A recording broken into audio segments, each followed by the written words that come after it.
के लिए चलते आजमगढ़। मुख्यमंत्री योगी आदित्यनाथ आजमगढ़ पहुंचे हैं, जनसभा को संबोधित कर रहे हैं। आज बड़ी सौगातें मिलने वाली हैं। सगड़ी, मुबारकपुर, मेहनगर, गोपालपुर से संबंधित सभी उपस्थित भाइयों बहनों, एक साथ यहां पर आज जनपद आजमगढ़ को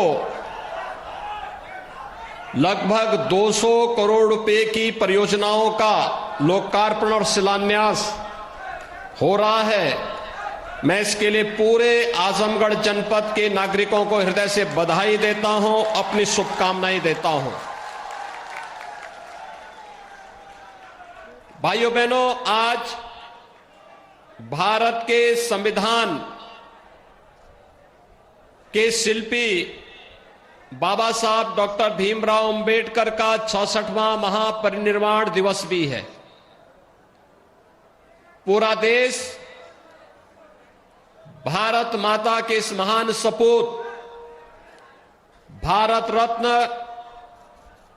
बाबा साहब डॉक्टर भीमराव अंबेडकर जी को देश के प्रति उनकी सेवाओं के लिए स्मरण करते हुए अपनी विनम्र श्रद्धांजलि अर्पित कर रहा है। बाबा साहब भीमराव अंबेडकर ने अपने जीवन में कहा था कि संविधान में मेरा आदर्श है स्वतंत्रता, समानता और बंधुत्व। भारत के संविधान के उद्घोषक बने हैं और यही कारण है कि सम विषम परिस्थितियों में भारत के संविधान ने उत्तर से लेकर के दक्षिण तक, पूरब से पश्चिम तक पूरे भारत को एकता के सूत्र में पिरोने का कार्य किया और प्रधानमंत्री मोदी जी के नेतृत्व में आज यही भारत एक भारत श्रेष्ठ भारत की परिकल्पना को साकार कर रहा है। भाइयों बहनों, कुछ लोगों ने बाबा साहब भीमराव अंबेडकर के नाम पे राजनीति तो की, लेकिन बाबा साहब भीमराव अंबेडकर के नाम पर राजनीति करने वाले लोगों ने जब भी दलितों और गरीबों की बात होती थी, उन पर अत्याचार होते थे, मौन साध लेते थे। याद करिए, जब समाजवादी पार्टी की सरकार के समय रामपुर में उस समय के समाजवादी पार्टी के नेता और मंत्री आजम खां के द्वारा वहां के दलितों को प्रताड़ित किया जा रहा था, उजाड़ा जा रहा था, तब कांग्रेस मौन थी, सपा अत्याचार करा रही थी, बसपा भी मौन थी। तब केवल और केवल भारतीय जनता पार्टी आंदोलन कर रही थी, क्योंकि वहां पर गरीबों और दलितों को उजाड़ करके उस समय सत्ताधारी दल का एक मंत्री सत्ता के संरक्षण में अराजकता पैदा कर रहा था, लेकिन यह हमें स्वीकार्य नहीं था। उस अत्याचार के खिलाफ हम लड़ रहे थे। और यही नहीं, समाजवादी पार्टी की सरकार के समय तो अराजकता ही उसका पर्याय हो गया था। देश के अंदर एक नारा चल पड़ा था, जिस गाड़ी में सपा का झंडा समझो होगा कोई जाना पहचाना गुंडा, यानी ये नारा ही चल गया था, लोग ये मान लिए थे। लेकिन इस गुंडागिर्दी की कमर तोड़ने का कार्य अगर किसी ने किया है तो हमारी सरकार ने प्रदेश के अंदर 2017 के बाद आने के बाद किया, क्योंकि ये लोग सत्ता में आकर के जिस प्रकार की तबाही मचाए थे, गरीबों की जमीनों पर, दलितों की जमीनों पर, व्यापारियों के प्रतिष्ठानों पर कब्जा करके जिस प्रकार की अराजकता इन्होंने पैदा की थी, ये किसी से छुपा हुआ नहीं। और आजमगढ़ तो इससे अपने आप को कैसे वंचित रख सकता है? आजमगढ़ तो इसका सबसे बड़ा भुक्तभोगी था। आजमगढ़ के नौजवान आजमगढ़ के बाहर जाते थे, पहचान का संकट खड़ा हो गया था। कोई धर्मशाला में कमरा नहीं देता था। होटल में आजमगढ़ का नाम लेते ही लोग कहते थे भैया यहां कमरा नहीं, रूम खाली नहीं। भाइयों बहनों, ये पहचान का संकट किसने खड़ा किया था?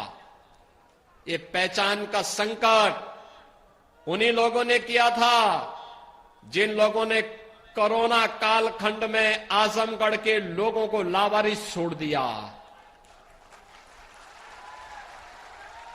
आपने देखा होगा कोरोना कालखंड में प्रधानमंत्री मोदी जी पूरे देश में जनता की हालचाल ले रहे थे।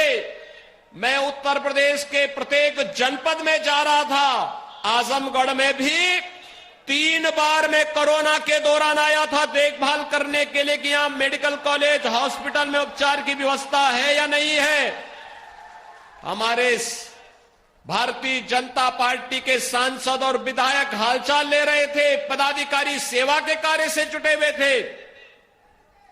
लेकिन आजमगढ़ के सांसद नदारद थे, वे गायब थे, उनका कहीं पता ही नहीं था, उनका पता ही नहीं था। एक बार तो मैंने पूछा भाई सभी सांसदों का हालचाल लिया जा रहा, वो है कहां? तो पता लगा कि इंग्लैंड गए हैं। दूसरी बार मालूम क्या कहां है, तो पता लगा ऑस्ट्रेलिया गए हैं। आजमगढ़ के लोगों ने ऑस्ट्रेलिया और इंग्लैंड जाने के लिए तो उन्हें नहीं चुना था। और जब वैक्सीन आया तो जिस वैक्सीन के कारण हर व्यक्ति को सुरक्षा का एक कवच मिला, जिस वैक्सीन ने देश के अंदर अब तक 11 करोड़ लोगों को सुरक्षा का कवच, 111 करोड़ लोगों को सुरक्षा, 125 करोड़ लोगों को जो वैक्सीन अब तक सुरक्षा कवच दे रहा है, अकेले उत्तर प्रदेश में 17 करोड़ लोगों को हम सुरक्षा का कवच दे रहे हैं। वह वैक्सीन, उन्होंने उसका विरोध किया था, कहा था कि ये वैक्सीन तो मोदी वैक्सीन है, ये वैक्सीन बीजेपी की वैक्सीन है। आप में से कितने लोगों ने वैक्सीन लगाया है? ये मोदी वैक्सीन आपने भी लगाया है ना? ये भाजपा का वैक्सीन भी आपने लगाया है ना? तो उनसे भी पूछो कि अब्बा जान भी लगा चुके हैं, अब तो लगा ही लो।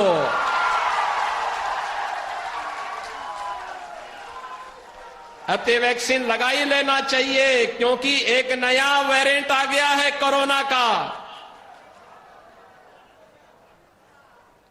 वैक्सीन लगा लोगे तो कुछ सच बोलने की आदत हो जाएगी, नहीं तो झूठ पे झूठ बोल करके जैसे आजमगढ़ के लोगों को धोखा दे रहे थे, प्रदेश के लोगों को धोखा दे रहे थे। आजमगढ़ में मुलायम सिंह जी भी सांसद रहे, समाजवादी पार्टी की सरकार थी, तब भी विश्वविद्यालय नहीं आ पाया। आया विश्वविद्यालय, मिला। पूर्वांचल एक्सप्रेसवे भी नहीं बन पाया था, एयरपोर्ट भी नहीं बन पाया था, यानी ये सब काम सफाई में होने थे। आजमगढ़ विकास के लिए कहां था? आजमगढ़ में तो पेशेवर माफिया और अपराधियों को प्रश्रय देकर के उनको अपने कंधों में ढोते थे, अपने सिर में लेकर घूमते थे,